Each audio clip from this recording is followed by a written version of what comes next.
Hello there, people of the internet. I am Cursed Blake, and today we're going to be doing something a little bit different. We're going to do a quick first impressions video on the demo of Project Warlock 2, which dropped late last week. I'm going to pose the question in this video: is this the best retro FPS ever made? Stick around to find out.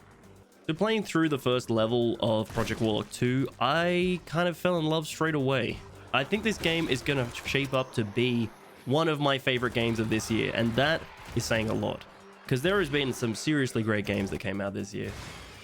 The things that I like the most about this is how much they've ramped up the soundtrack. The soundtrack doesn't sound retro anymore. It just sounds like a really awesome kind of, it's like semi-heavy soundtrack, which I think is really good for these games. It really makes it just pop.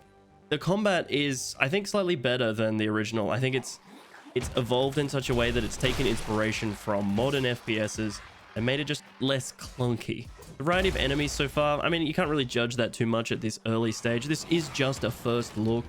One thing that I found really good about this demo is this was just one level. It took me about half an hour to finish the first level, which I think is really good, because I think early on in Project Warlock, it took you a few minutes to finish each level, so it looks like they've increased the game significantly, like they said in the Kickstarter.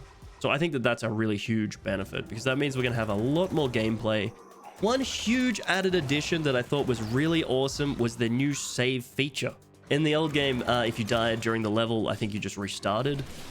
This one, you actually get autosaves, and you get saves halfway through the game or whatever, you know, so you do reload. So I think it was a bit of a pain not being able to do that. So I think that's a really welcome change.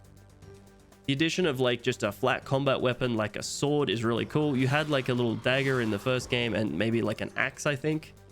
That was pretty cool, but I think the sword just has a better feel. It just kind of, you can chop people in half, and the animations are a little bit better with the sword, so I think that's really cool. So the art style is very different to the original Project Warlock game. They've changed the sprites from 2D, so just having two sides, to having 8 sides, so they look more real, which I think is a good thing to do in this, but also at the same time, yeah, I mean, some of the things when you saw in the original Project Warlock, when you kind of went side on to someone, it was like a piece of paper, which was kind of stupid, but that's okay. I think the difficulty is where it needs to be at the moment, because like through my playthrough, I died twice, which I think is good. Good for a half an hour thing.